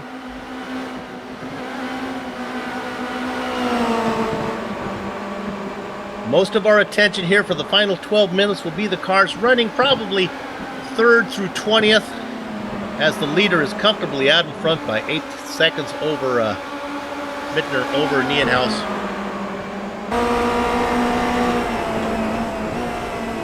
Boy, and that's, Soup right now. The cars on track, only the top 14 haven't been involved in something that's had to go into the pit for one reason or another. And obviously, if you've had to pit during this race, that's probably ended any real chances you had of, getting let's say a top 10 finish. Yep. And now we look at Takech here making a move. As he's going to get around Kmart. Kmart doing a great job. Remember, he started in 3rd position inside of row 2.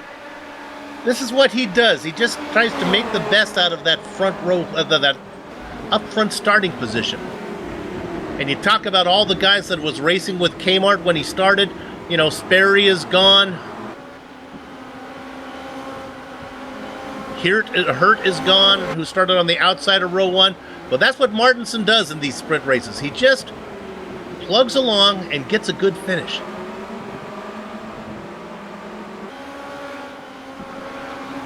Right now he's got Adam Tierney closing in on. And we're looking there at Newton. There we go. Look at this battle here for 5th. This is a great one that our director has found.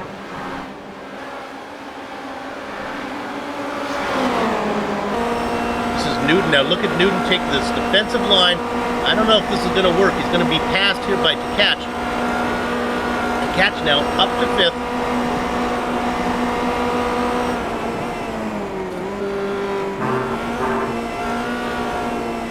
Yeah, Takech looking to reel in Phil Reed here.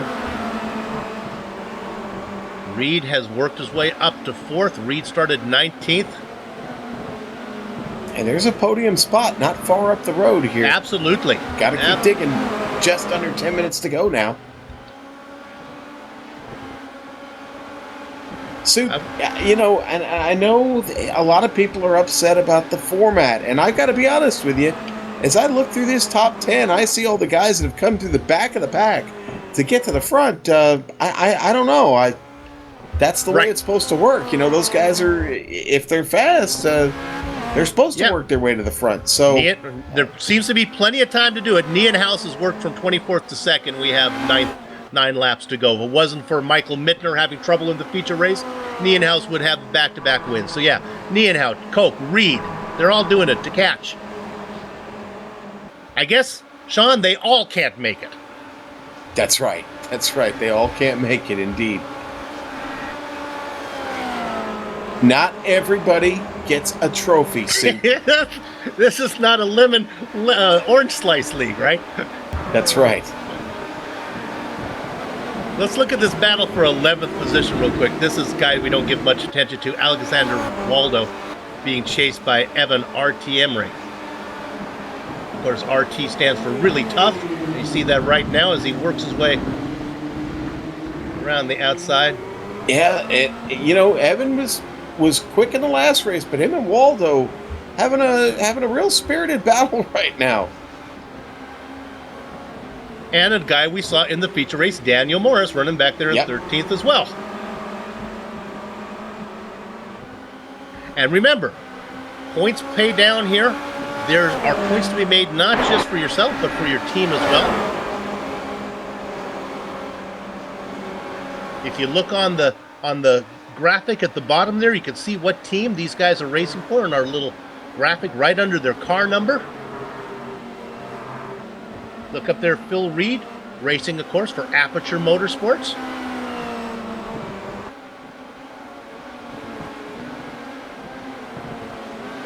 Oh, that little battle between Emre and Waldo just got serious heading to the Lacombe. Emre had to give way there. Evan's car got really, really wicked in Lacombe, and he had to get out of the throttle and on the binders. Freed things up for Waldo just a little bit, but now Waldo having to play the defender. Emre gets off wide there in No Name. Now they go down into Puhan. Let's see. Don't think much is going to be able to be done here. I would think right now that if I'm Morris, I just sit back there, or I'm sorry, if I'm Emery, to sit back there, negotiate this little right-left-hander that we're going on, then the two right-handers, and get it done going down the back straight. Hey, Soup, you want to try and talk to Jake real quick? Jake Sperry? Yeah, let's talk to Jake Sperry real quick, our pole sitter from this race. Tough break for you out there, Jake.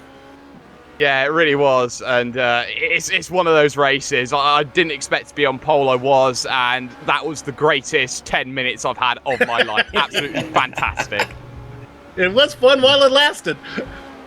Oh, it certainly was, and I was in a situation where I was happy with wherever I finished, and I had no plans of letting the lead go to anyone to begin with, but one earbud falling out of my ear later, and one little off-track heading down into the Fania chicane, well, Michael's through, and well, now my game completely changes. I've had a great time at battling with everyone, and if everyone's a little bit angry, then what you have to remember is, it's racing, and I was racing, and I was defending as hard as I could. Yeah, I ran wide in a couple of places, but I was getting 1Xs here and there, which I didn't want to get in the first place. I wanted to finish as much as anyone else, and at the end of the day, I've had a great time, and for everyone else's frustration, I've had a lot of joy. Always fun to bring Jake into the booth. All right, Jake, we'll see you down the road, buddy. All right, see you around, Soup. Thanks to Jake Sperry there. We appreciate it. Always fun to talk to Jake, but man, this battle for P4, Phil Reed really putting the pressure on Scott Newton, playing the role of the Bears 85 defense really well here, Sue. Every time I talk to Jake, that's nice. Nobody in Europe will have any idea I about know. that reference. YouTube Ditka. There you go. Every time I talk to Jake, it reminds me we're not curing cancer here, boys and girls. Jake Sperry, a guy you want to be on the Titanic with. Yeah, he'd be one of those horn players up there on deck, just hanging out, still blowing his horn. He'd could have put a good spin on it. Yeah, we're sinking, but look how pretty the sky is. All right now we're looking at this battle for fourth right now. This is Scott Newton, and he's about to lose this spot to Phil Reed. Reed peeking in, Reed thinking better. You know what? I think this is going to give a nice run to catch now. To catch back here. Here he comes. He gets one. He may have visions of two. Nope, not going to be able to hang on through Blanchimont. Now look at the defensive line. Newton right in the middle. Reed trying to get a run out of the bus stop. 4 minutes to go. Great. Yeah, it really is. And every lap that goes by here, you wonder, what is Newton doing to pull this off? And maybe it's just a little patience by Reed. Maybe Reed's saving it for that last lap. I don't know here, but great battle, and we can't forget about Christian Tkac sitting right there, ready to pounce. He's in that popcorn position there, Sue. Not missing anything on the podium, so front three spots look pretty secure. Mittner, Nienhaus, and Pope look pretty solid there. The real battle is back here. Newton, Reed, now look at this. Here he comes. Now here comes Tkac again from the popcorn spot. Are they going to go three wide? I think so. There you go. They are three wide. And backing out of it is Newton. Now, Sue, there is somebody that's trying to get himself into this party up here with these guys, and that's Adam Tierney. Now, Tierney is putting in some really good laps right now. In fact, a little bit faster than Reed and Tkac and Newton. So Tierney really starting to close the gap now. In the picture, you see him there on screen. He is closing it down, and that's about to be a four-car battle here in the last 3 minutes of the race. Jeez, I forgot the clock. Yeah, now we've got less than 3 minutes to go, Soup. But only 1.3 seconds back of Newton, so he's in the tow. Tierney is one of those drivers. He is sneaky fast. He's not real flashy. Doesn't spend a lot of the time in the lead, but always puts in good runs. Got to get him a Jimmy John's sponsorship. Okay, I don't understand. Sneaky fast, freaky fast. Oh, I got it. Okay. We don't have those out in California. I'm sorry. That's funny that a California driver would have that sponsorship then in Harvick there. It's gonna be real close now as our leaders are coming to car. What do you think, Sean? I'm thinking one to go this time by, actually, Sue. We won't know here for a moment. And we're probably not going to know. iRacing isn't kind enough to let us know early. So we'll have to check in. We will make sure to check in on the leader as he works his way through the bus stop this time by, just to make sure that they don't give him that white flag.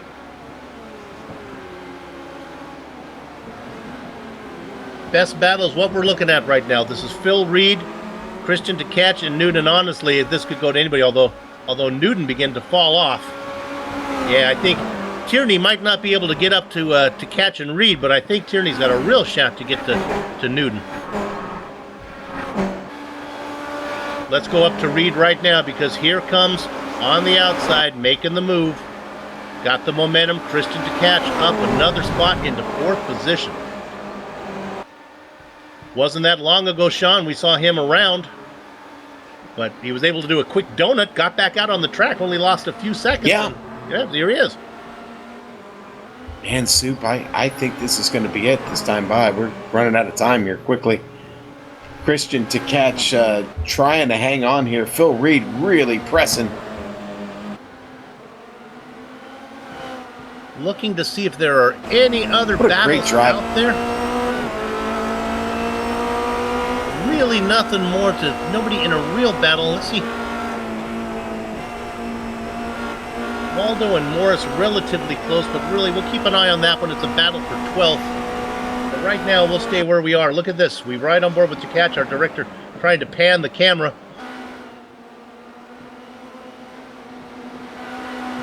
Well, To Catch, Oh, Reed's going to make the move. Yeah, right. I like Phil right now. You better hurry This up. is the white flag, yeah. Stay on the looter, Soup. I'll keep watching this battle between To Catch and Reed. Leader working his way through the bus stop right now, and the white flag is showing, so he's had some trouble early. The first 3 little segments were rough, but let's give the 4th round here to Michael Mittner. Gunnar Nienhaus is going to get 2nd. Coke is going to get 3rd. Let's go back to these guys. Here it Phil's comes. making the move up To Catch here, heading into the bus stop. I like the Reed side by position on the side outside. with Catch. This is Phil- what I talked about. The momentum from the outside of the bus stop is going to get it done. Give Phil Reed 4th position, To Catch 3rd. I've seen that 1,000 times if I've seen it once. Scott Newton Wow. gets 6th. Wow. That was fun. Let's go back to Evan Emre here. He's going to come across just ahead of Daniel Morris. Alex Emre's going to Waldo. get 11th.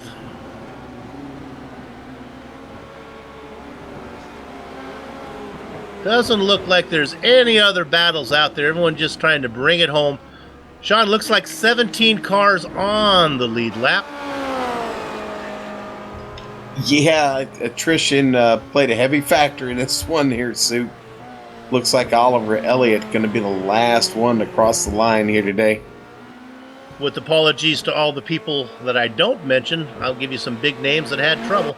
Andy Cowie, Kerry Nolden, Renee Osterkamp, Alain-Philippe Andre, Ty McLeod, Lawrence Suddenstrike to right. What we're going to do right now is take a short break. This is the Global Sim Racing Channel's coverage of the Apex Online Racing's Formula Renault 2.0 Championship. We'll be back to run down the entire standings, do driver interviews, and close up shop. Back in a few.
Welcome back to Global Sim Racing Channel's coverage of the Apex Online Racing's Formula Renault 2.0 Championship.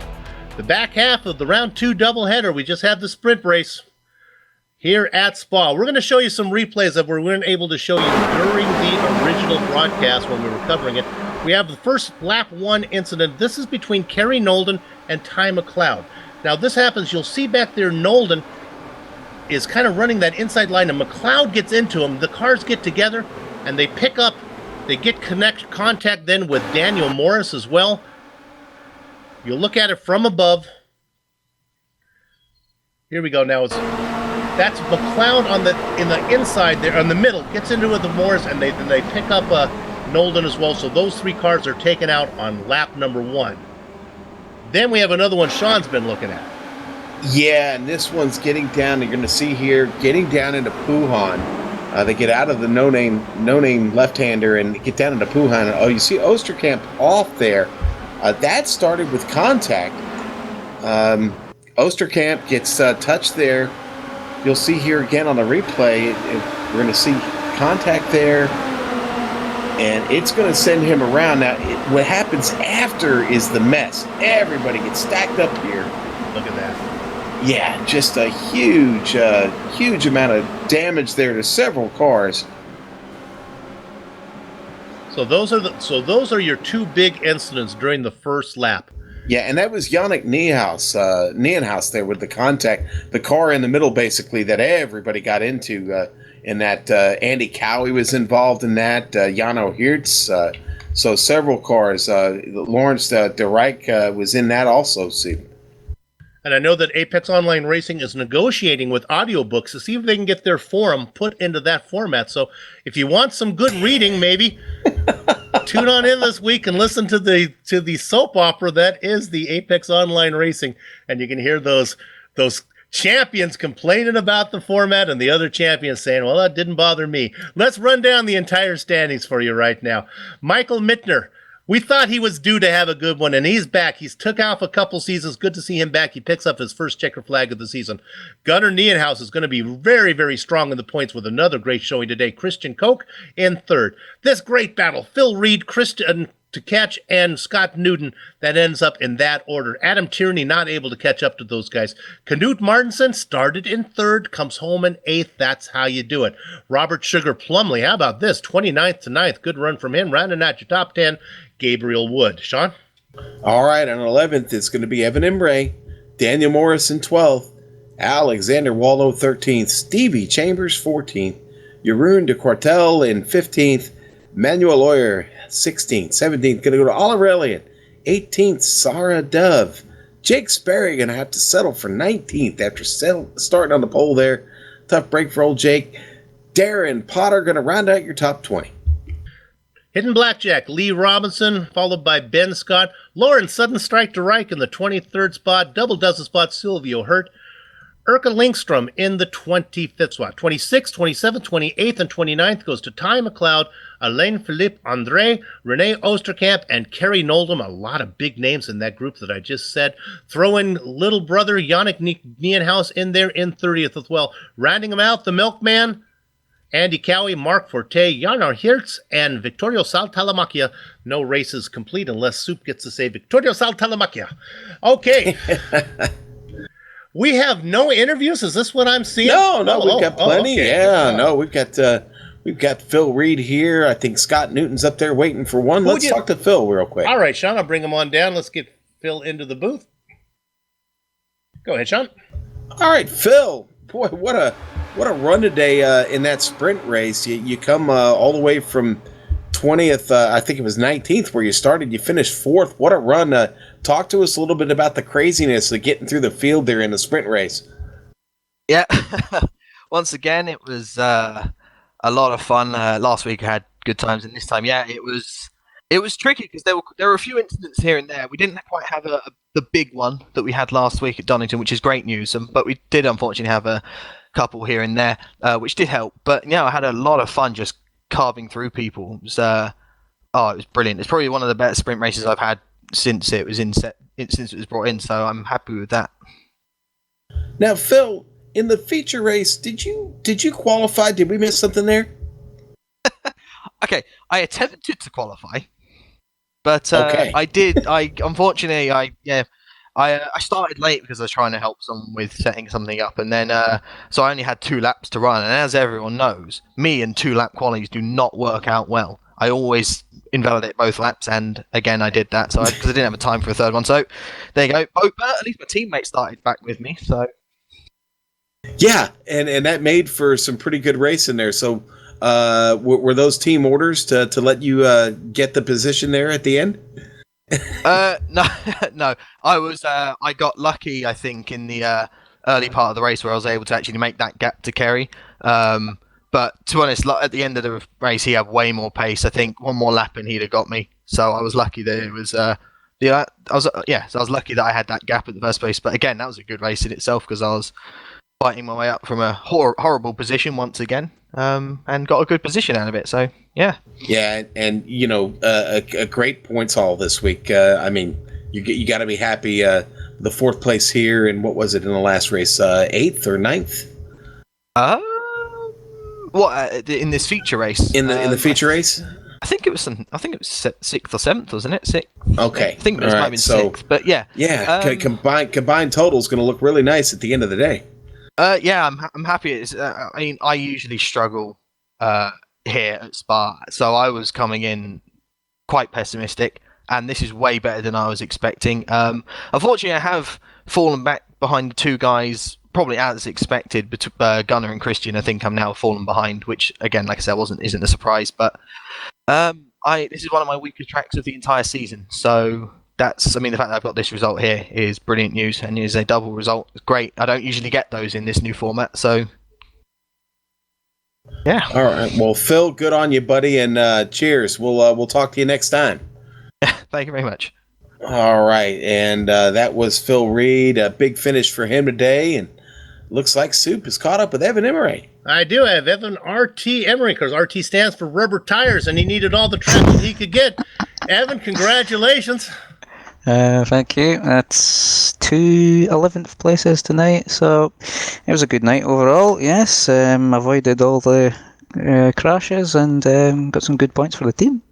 Good points for the team, and some good battling that you were involved in, especially in the feature race. And I didn't catch too much of you in the sprint, but boy, the feature race, they were all over.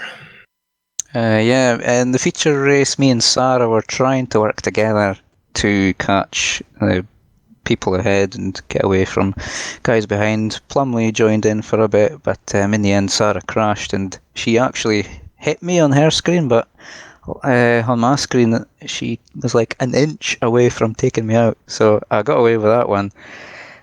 Sprint race, I was fighting with Waldo, who didn't want to work together. He wanted a race for some reason, but in the end, I managed to overtake him and grab the 2nd 11th place of the night. Hey, you see the checker flag in both races. That's a victory in itself. Yeah, it is at the moment. Trying to, well, I don't know how it looked from your guys' side, but we're trying to clamp down on incidents. Yeah. But it was a good night tonight. 2 finishes. I don't know where we are in the championship, but my teammate Martinson was up front. I think he finished 8th in the sprint race as well. So good points. Yeah, Canute is fun to watch in these sprint races. He usually starts up front somewhere, and he manages just to hang on and get a good finish. He's a very safe driver. He is. He doesn't. He's not as aggressive as anybody. But that is the reason why he is the highest finisher in the whole league's history. And I'm 2nd, by the way, so I'm just great. Last question. I'm going to get you out on this. How were the tires through Radion and Blanchimont, or through Radillion there? They were cold. Was it okay that first lap? They felt colder in the sprint race, but the first lap was cold, but it wasn't as cold as last week at Donington. Lap 2 in the sprint race, I lost control through Pouon and lost a few positions there, but managed to come back. I have cold tires, Well, you saw the checker flag both times. That's a good race for you. Congratulations. Good luck down the way. Thank you, Bill. All right. Evan Emre for you. Sean, who you got? I got Scott Newton. Hey, Scott, good morning to you. Question: did you have breakfast before the race, or are you like dying to get to the table and eat right now? Yeah, just trying to get to the table and eat and have a drink as well, because those were two pretty tough races. Indeed. Especially starting in I think it was the back of the top 10. Oh, sorry, no, it was at the back of the grid for the feature. Because I mistimed the quali, and I didn't. I thought you could actually finish the lap that you were on, but you only get the 10 minutes, so I had to start from the back. And then on lap 2, I want to apologise to Vittorio as well for spinning at the top of Radion on lap 2, and it kind of took us both out. But managed to salvage 15th, so it wasn't too bad. And then I was 9th for the sprint, and just got stuck behind the train there, and but still managed 6th after a pretty tough one. Yeah, definitely some good battling there in the sprint race there between you and Christian, and Phil Reed had a really good battle going on there for a bit. Yeah, definitely. I think each of us had our strengths and weaknesses. I had a bit of a weakness in terms of a damaged damaged rear wing, being stuck in behind the train, and one of the drivers attacking the rear. Just due to the slipstream, I was able to stay with Phil and Christian. So, by the probably 4 or 5 laps to go, I was already playing. The incident limit was playing havoc with me, so I had to sort of back away, especially going 3-1 into Lacombe on the last lap. Definitely wanted to salvage the 6th place that I had rather than DQ on the last lap. Hey, Scott, now this is a question I want to ask you, because I'm involved in a lot of endurance racing, and knowing that you're here basically on the other side of the world from everybody, is getting to run these races early in the morning for you, is it an advantage over the rest of the field? Not necessarily, because I have to be asleep by probably 8 o'clock in the evening, and then up at 3 o'clock in the morning. So just due to the fact that there's not many open wheeler series in Australian time zones, so I'm either usually doing the last season I was doing the RaceBot Primetime official series, which was on exactly the same time as AOR, so that's why I wasn't here last season for this series. But I'm kind of used to it now. So but it's just getting the right sleep pattern and having the right frame of mind to be able to at least finish up the front. I guess it puts a premium on those Friday nights and making sure you get in early from the pub on a Friday evening. Yeah, well, I don't drink, so that's a bit of an advantage. So, well, good on you. Well, Scott, listen, hey, a lot of fun watching you today. We wish you luck in the next round, and thanks again for taking a moment with us. Yeah, no worries. Cheers, fellas. Cheers to Scott Newton, your finisher today in 6th here in the sprint race, Soup, and like you said, managed to pull out a 15th, a good points haul for him today. Now, I know you've caught up with Gabriel Wood, and he's dying to get in there. He's been waiting up there for a while for an interview. I do. The Can-Am driver finished 13th in the sprint, or 13th in the feature race, 10th in the sprint. Congratulations, Gabriel. Welcome to the series, and welcome to your first interview here on GSRC. Well, thank you. I was actually just sitting there, just trying to talk to people, but I got pulled into an interview, so I'll take it. But, I'm happy. 15 points in 2 races. I completely, screwed Donington. I was not on the pace there and DNF'd in the second in the sprint race, but I'm thrilled with 15 points here. Okay, I can tell there aren't many U.S. drivers in here, and you race for Can-Am, so I got to assume you're a U.S. driver. I'm going to guess Oklahoma. Where am I hearing there in that accent? That's Georgia. Yep, he got it. Oh, he got it. Oh, and you know what? I actually lived in Oklahoma for about a year, so... Well, some of it stuck there, so I'm going to take some of that. So how did you find out about the series, and why did you decide to race here? Well, I'm trying to think. I can't really, I was looking for a Formula Renault League, and I looked at it last year, but I never, joined up. But I was just, because I ran the Formula Renault when it first came out last year, and I ran really well in the official series. I got like 3 or 4 wins, and I was, confident but I never found a league, and then I found AOR this year, and decided to jump in. Well, it's great to have you here. It's a good series. Congratulations. You did a little better on this one than you did back at Donington, so you got that bad one out of your system early. Good luck to you the rest of the way. Hey, Soup, I got a question for Gabriel Go real ahead. quick. All right, so if I give you the choice of Road Atlanta or Lanier, which track are you going to? Probably Lanier, because I don't own Road Atlanta at this point. Oh, okay. So it's going to be a huge learning curve next week. But have you ever had a chance to make it to either track there in Georgia? No, hadn't. Lanier, I think, is now either bulldozed or a dirt track. I can't remember, but no, never been able to go to a race there. Either one of them. And that's where we're going next time. Is Road Atlanta coming up on the schedule? I don't want to say that for sure, but I think it is next week. So you'll have the home field advantage there. As for those unfamiliar with Road Atlanta, that is in the state of Georgia here in the United States. So good luck as we go down the road here, Gabriel. May just have to put the 01 on the side of it and Confederate flag on top. Just fly the General League. Oh, boy. There you go. Oh, boy. Yes, sir. I'll be ready. Gabriel Wood, a nice interview from him. That's going to wrap it up for us. We'd like to thank everybody at Apex Online Racing for organizing Formula Renault 2.0 League and for all the members who supported the broadcast. We know you have lots of choices when you fly. Thanks for flying GSRC. Thanks to the companies, equipment, and software that you see on the screen right now that we use on the broadcast. The original music that you heard on today's broadcast is thanks to Eric Eckholm and Casey Lalonde. See the screen for how to contact each of them. The AOR returns next week, March 31st, for round 3, a late afternoon race from Road Atlanta. That's in Georgia, and Gabriel should be real familiar with that one. GSRC will be there, Sean and I will be there, Amjad will be there, the cameras of Dougie Beard will be there. I hope you guys come along too. To find out more about the upcoming broadcasts or to arrange for GSRC to broadcast a race of your own, your best bet is www.globalsimracingchannel.com.